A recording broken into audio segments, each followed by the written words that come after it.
우리 다 같이 사도신경으로 신앙 고백하겠습니다. 전능가사 천지를 만드신 하나님 아버지를 내가 믿사오며 그 외아들 우리 주 예수 그리스도를 믿사오니 이는 성령으로 잉태하사 동정녀 마리아에게 나시고 본디오 빌라도에게 고난을 받으사 십자가에 못 박혀 죽으시고 장사한 지 사흘 만에 죽은 자 가운데서 다시 살아나시며 하늘에 오르사 전능하신 하나님 우편에 앉아 계시다가 저리로서 산자와 죽은 자를 심판하러 오시리라. 성령을 믿사오며 거룩한 공회와 성도가 서로 교통하는 것과 죄를 사하여 주시는 것과 몸이 다시 사는 것과 영원히 사는 것을 믿사옵나이다. 아멘. 우리 찬송가 383장입니다. 383장 찬양드리겠습니다.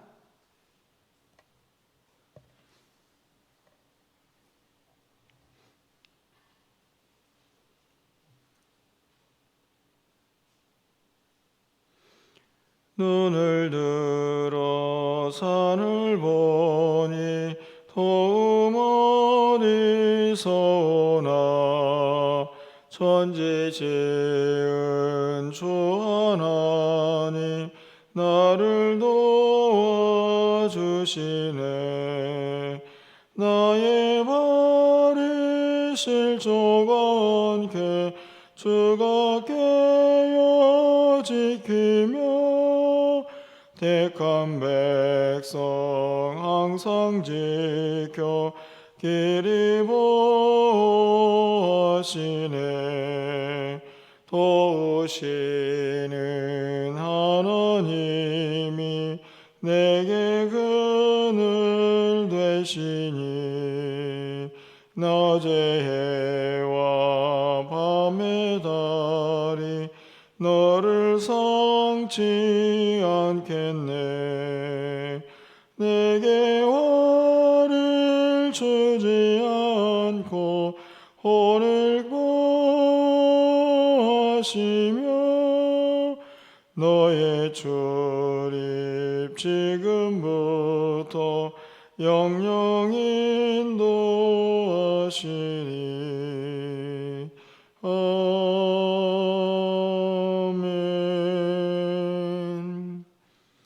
오늘 하나님 말씀은 시편 60편입니다.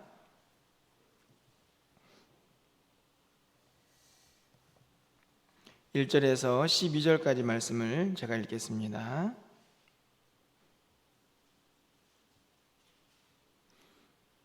구약성경 845쪽에 있습니다. 시편 60편 1절에서 12절까지 말씀입니다. 하나님이여, 주께서 우리를 버려 흩으셨고 분노하셨사오나 지금은 우리를 회복시키소서.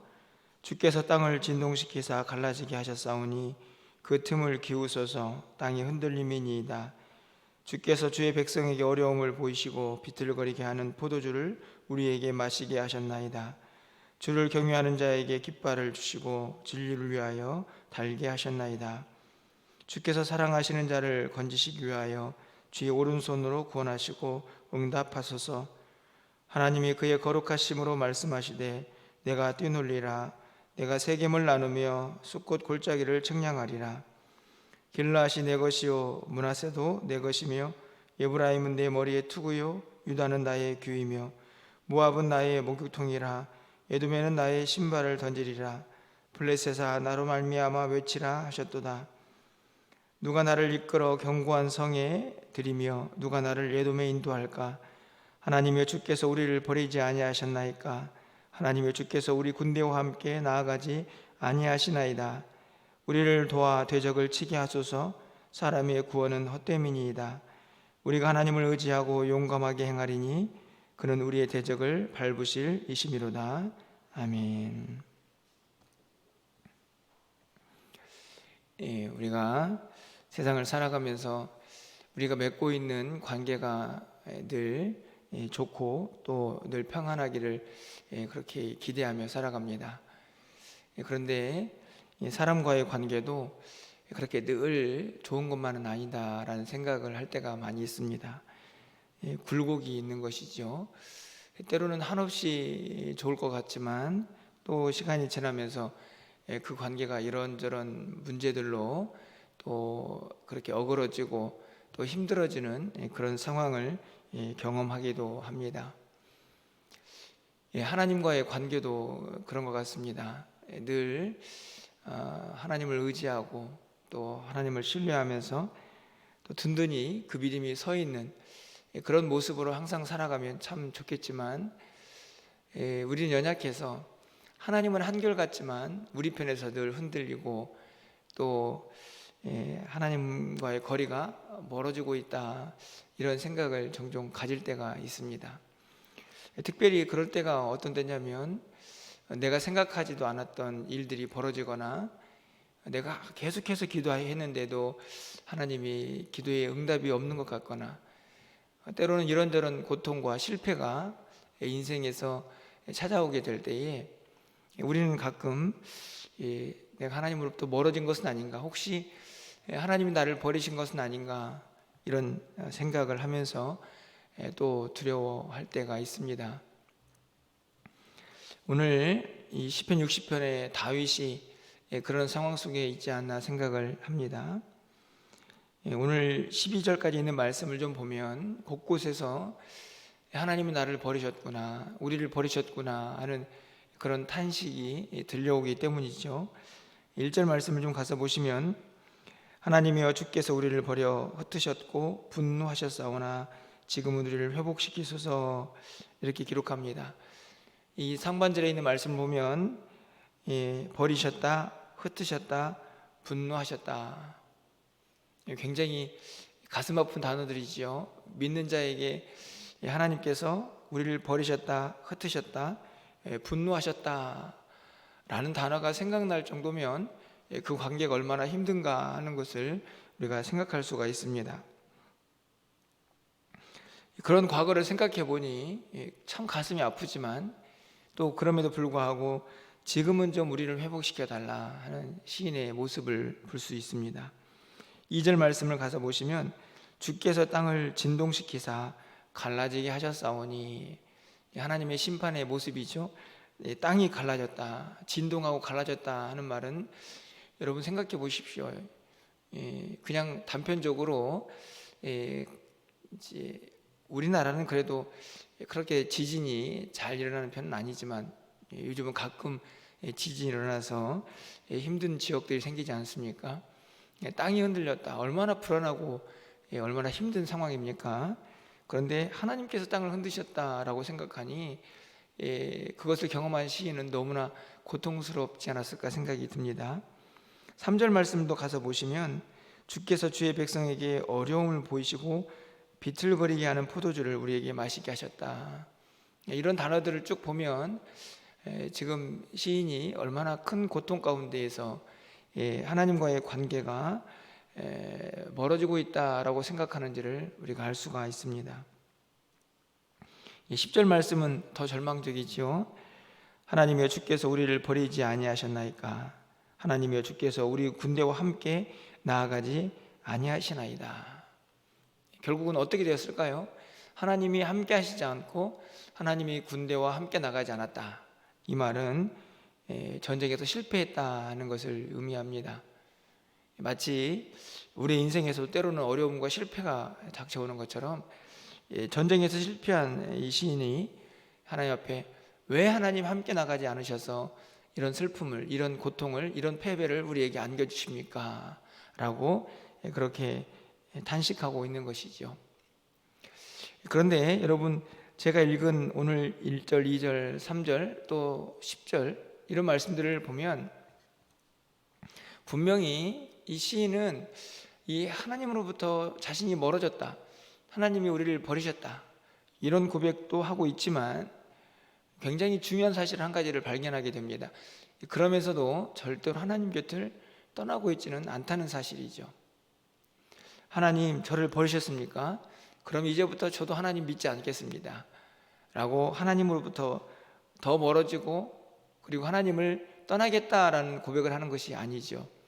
오늘 본문을 보면 그럼에도 불구하고 이 시인은 여전히 하나님 앞에 나아가 하나님의 도움을 구하고 있는 것을 발견할 수가 있습니다. 1절에서도 분노하고 버리셨고 흩으셨지만 우리를 회복시켜 주실 분은 하나님뿐이라는 사실을 알기에 지금은 좀 우리를 회복시켜 주십시오 라고 말씀을 하고 있는 것이고, 10절에서 하나님이 우리를 버리시지 않았습니까? 라는 말을 다시 돌이켜보면 하나님이 계셨다면 우리가 이길 수 있었을 것입니다 라는 말과 다르지 않습니다. 다시 말하면 오늘 이 시인은, 오늘 다윗이라 이렇게 기록이 되어 있는데요, 자신이 당하는 어려움 속에서 혹시 하나님이 나를 버리지 않으셨나 라고 그렇게 생각하는 과정 중에도 여전히 이 일을 극복하고 이 어려운 상황 속에서 나를 건져주실 분은 하나님뿐이다 라는 사실을 여전히 믿고 의지하고 있다는 사실입니다. 저는 이 기도가 또 이 믿음이 우리에게 매우 중요하다고 생각이 듭니다. 서두에도 말씀을 드렸지만 하나님은 늘 한결같으시죠.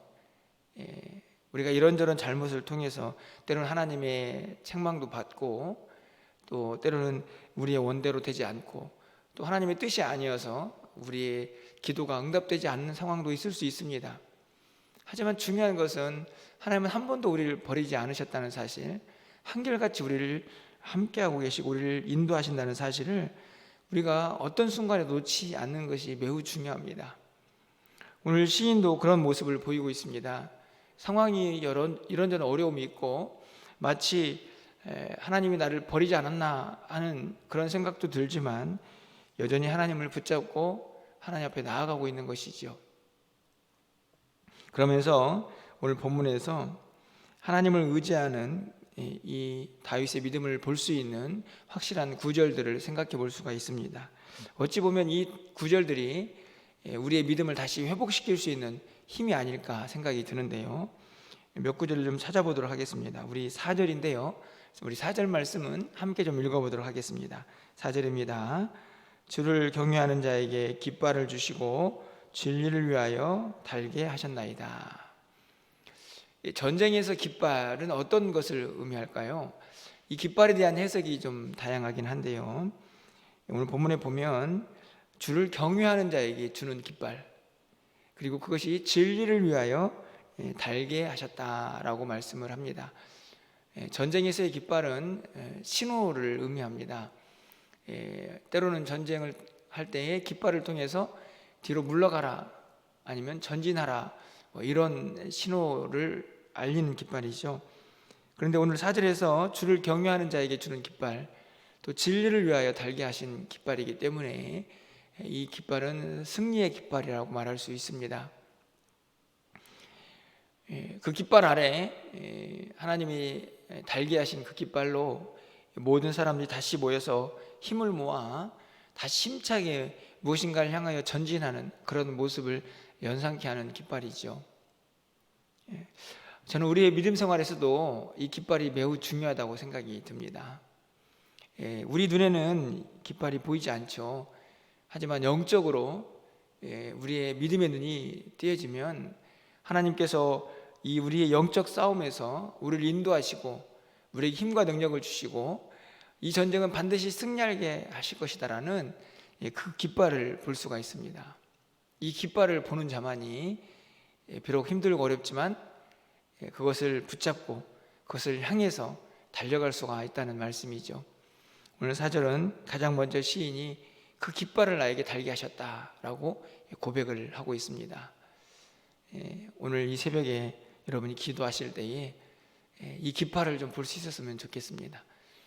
우리가 사는 세상이 조금 힘들고 어렵지만 하나님께서 우리를 위하여 달게 하신, 흔들게 하신 그 승리의 깃발, 진리의 깃발을 우리의 영안을 열어서 발견할 수 있다고 하면 우리가 조금 더 힘차게 우리의 인생을 살아갈 수 있지 않을까 하는 생각을 가져보게 됩니다. 또 한 가지 이 믿음을 회복할 수 있는 근거가 바로 6절에 있는데요, 6절 말씀을 보면 하나님이 그의 거룩하심으로 말씀하시되 내가 뛰놀리라, 내가 세겜을 나누며 숫꽃 골짜기를 측량하리라. 하나님이 말씀하신 것을 기억합니다. 무슨 말씀을 하셨는가 하는 내용이 6절 하반절부터 7절 8절에 계속 기록이 되어 있죠. 계속 지명이 나옵니다. 세겜, 숫곳, 7절에서는 길앗, 므낫세, 에브라임, 유다, 그리고 8절에서는 이방 족속이죠. 모압, 에돔, 블레셋. 다 하나님께서 이전에 이스라엘 백성들에게 주시겠다고 약속하신 땅들입니다.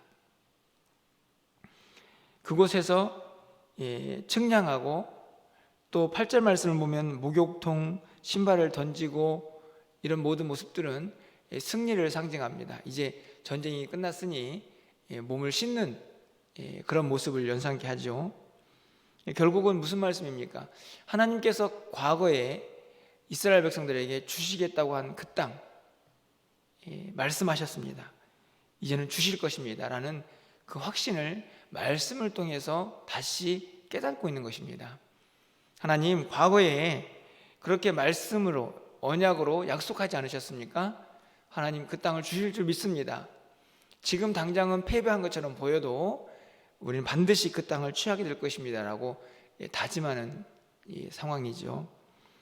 그 모든 일들이 무엇을 통해서 일어납니까? 말씀을 기억할 때에 나타나는 모습입니다. 하나님의 말씀을 붙잡는 것이 매우 중요하다는 사실이죠. 과거에 하나님께서 나에게 이렇게 말씀하셨지, 그렇다면 내가 그 말씀 붙잡고 다시 일어나야지 라고 하는 모습을 오늘 본문에서 볼 수가 있는 것입니다. 저는 그래서 우리가 드리는 예배가 참 중요하다고 생각이 듭니다.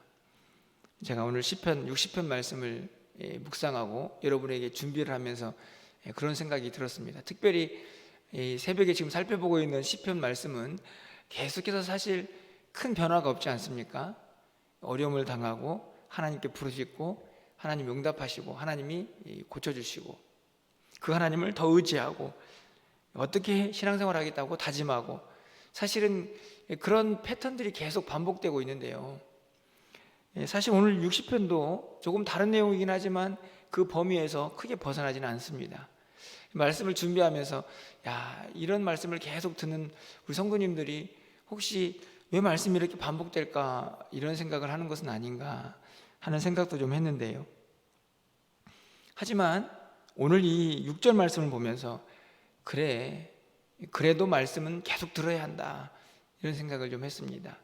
무슨 말씀이냐 하면 새벽에 듣고 수요 예배 때 듣고 금요기도회 때 듣고, 어찌 보면 사실은 큰 틀 안에서는 반복되는 말씀처럼 보여지지만 결국 그 말씀들을 듣고 쌓고 차곡차곡 우리의 마음속에 새겨 넣을 때에 위기의 순간에 그런 말씀들이 떠오르고, 그래서 그 말씀을 붙잡을 수 있는 힘이 우리에게 생겨난다는 것입니다. 그래서 말씀을 듣고 반복되는 말씀이지만 우리의 마음속에 계속해서 그것을 새기고 그것을 깨닫고 또 그것을 기억하는 것이 매우 중요하다는 사실이죠. 우리가 매일매일 말씀을 묵상하고 그리고 또 기억하면서 그 말씀과 동행해야 하는 이유이기도 합니다.